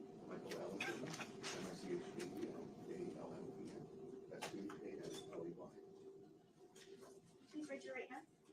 You do solemnly swear the testimony you are about to give will be the truth, the whole truth, and nothing but the truth. So help you God. Sir, if you could please take a walk up that ramp and then have a seat on the witness stand here to my right.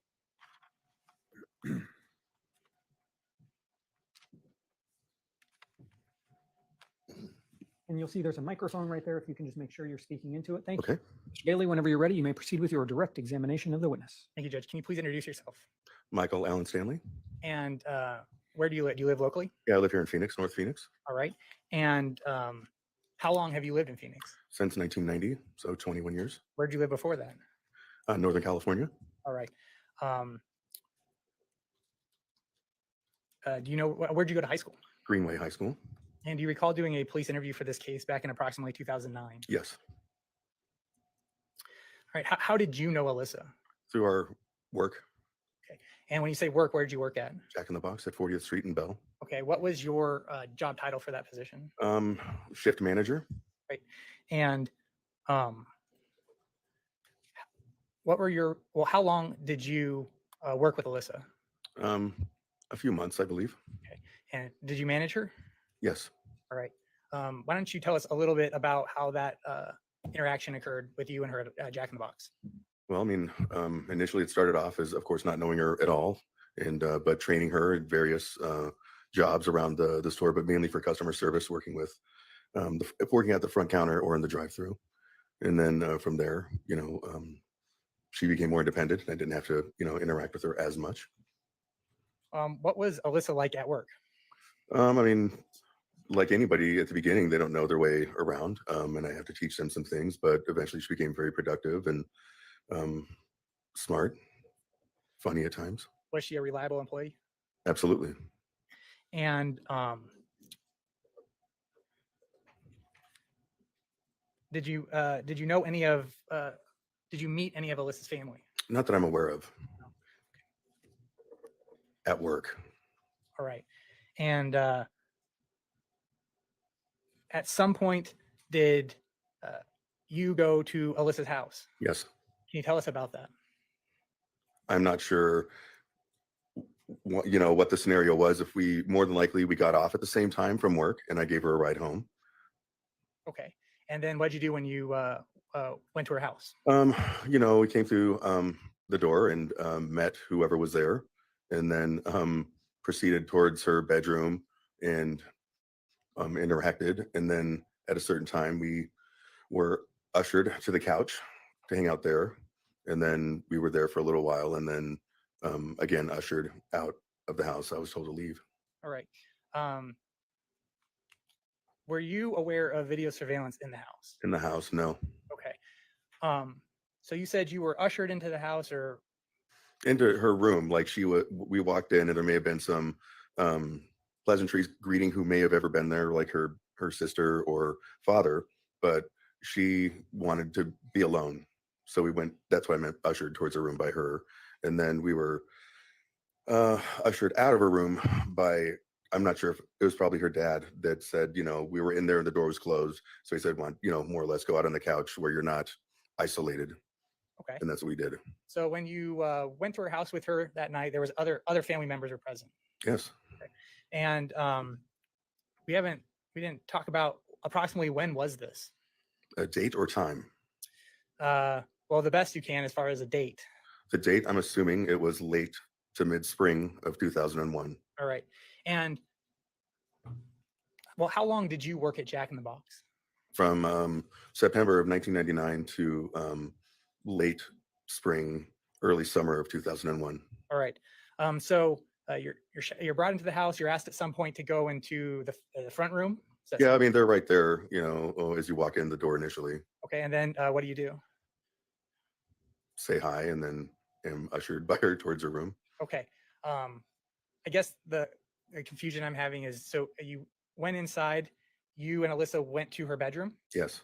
and at some point you were asked by an individual you believed was her father to Right. leave the bedroom? Right. It was because the door was closed in her bedroom, and I believe there was a knock, but no opening the door. It just, you know, it said, "You guys need to come out to the living room," more or less. Okay.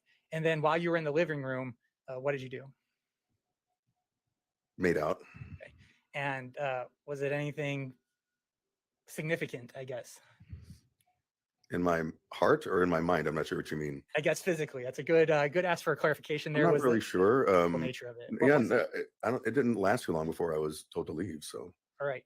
So you have what you called as a make out on the couch, and then you were asked to leave. Who was that by? Michael Turney, her father. Okay. So at that point, do you leave? Yes. All right. And did you, after that, did you ever see Alissa again? I did not. No. Okay. And did you go back to work Yes. after that? And so it's fair to say Alissa was never at work again. It is fair to say that. Yes. You quit or left Jack in the Box. Did you leave Jack in the Box shortly after? Yeah, I would assume so. You said your tenure at Jack in the Box was from, I believe it was 1999 to about the summer of 2001. Correct. Summer, spring 2001. Correct. Why did you end up leaving Jack in the Box? Shortly before that, in 2001, I was diagnosed with spina bifida, and I had been having some unresolved medical complications, and I could not work anymore due to the intensity of those medical complications. So the proximity with you also quitting Jack in the Box had nothing to do with anything that went on with Alissa? Absolutely not.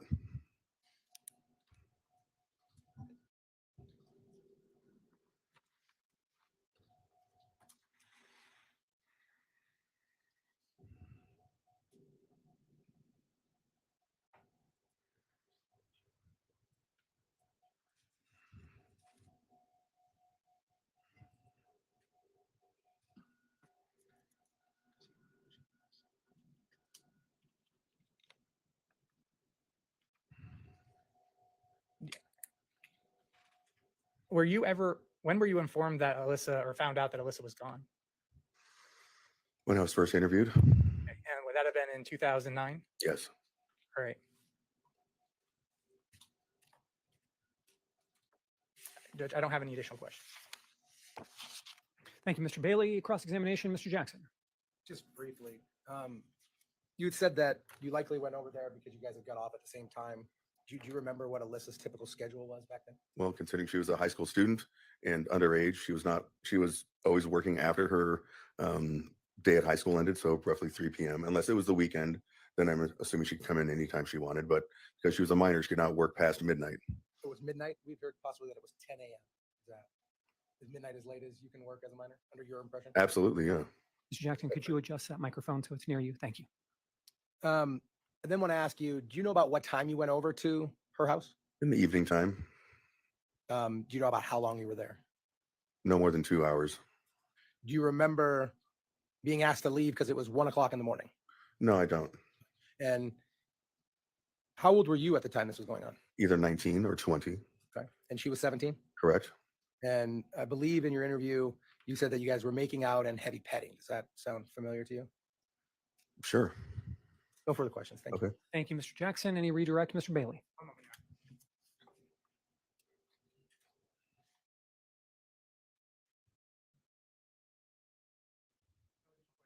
Ladies and gentlemen, any members of the jury have any questions for this witness?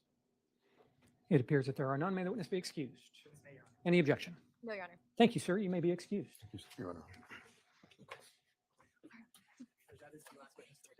All right, ladies and gentlemen, the good news is that we are running ahead of schedule. And as a result, we're out of witnesses for the day. That means you get to go home early. I'll ask you to be back at 10:30 tomorrow. And please take everything with you as you leave the courtroom. Please remember the admonition. Have a nice evening. We'll see you tomorrow at 10:30. The jury's now excused.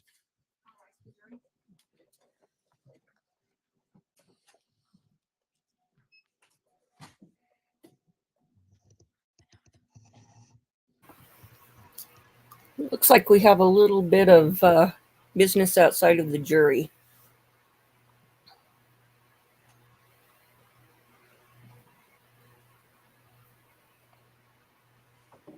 Please be seated. Let the record show the presence of counsel and the defendant. Jury's not present. Anything for the record from the state? Just a couple of things, Judge. First, since we're done early today, the Detective Anderson and I need to open a couple of exhibits to help me get individual items marked for the testimony of Detective Summershoe tomorrow. Your clerk asked that I ask you to order that happen. Normally, if I just open it in front of the clerk, it's okay, but I'm following her wishes. Sure, it's fine. And if defense wants to be present while that happens, they're welcome to be present. The second question I have, which you're probably going to say, well, let's wait and see what happens, but apparently you know me. I have, the next 2 or 3 witnesses, and so that I don't belabor my objections, and I'm doing this as an impolite manner as I can. So defense asked a witness, did you tell the police X? I've tried a couple of different objections to that, foundation, hearsay. And your response has been, you can address it on redirect. What I'm having difficulty with is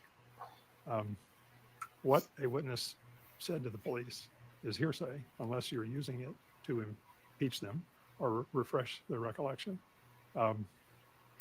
And when the witness says, that's what I was told, it's obvious, to me at least, that somebody told them that, which means they don't have personal knowledge.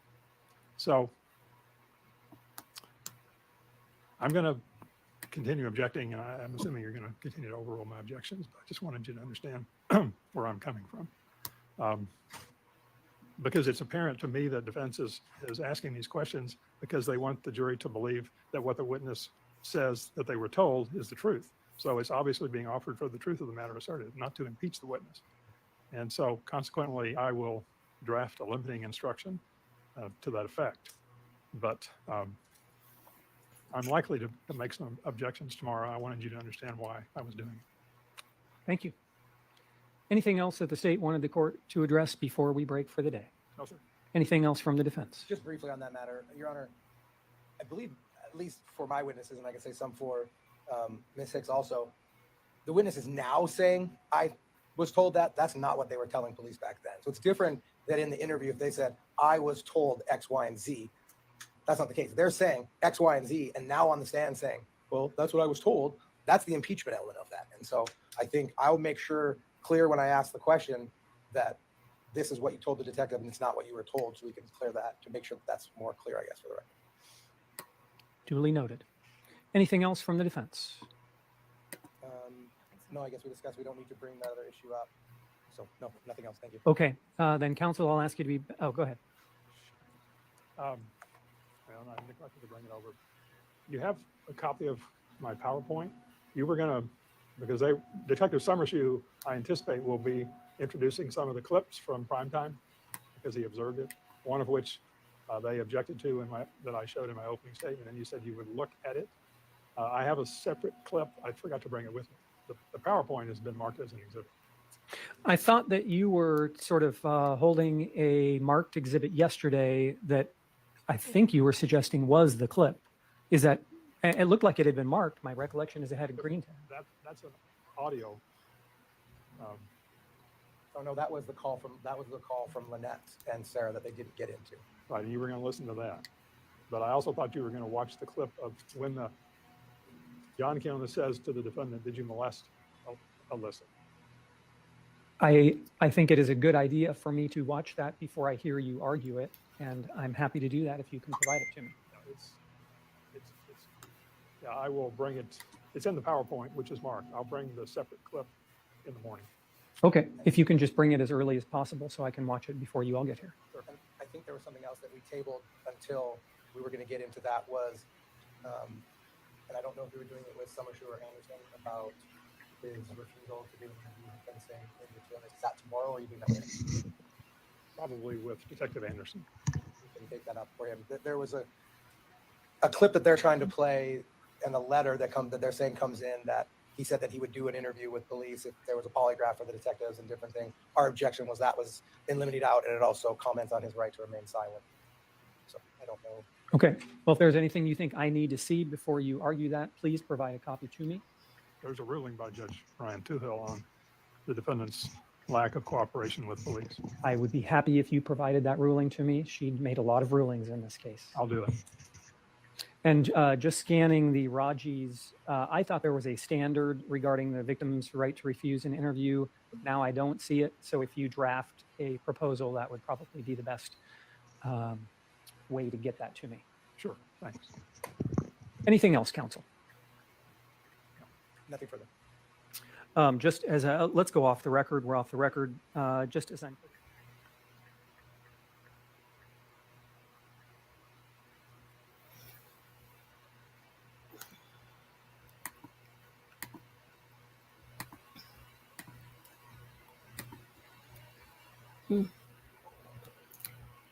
It looks like that's all there is.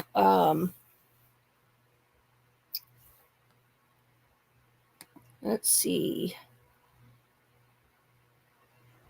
Yeah, it looks like we've got 90 more seconds of looking at the seal of the door. So, I'll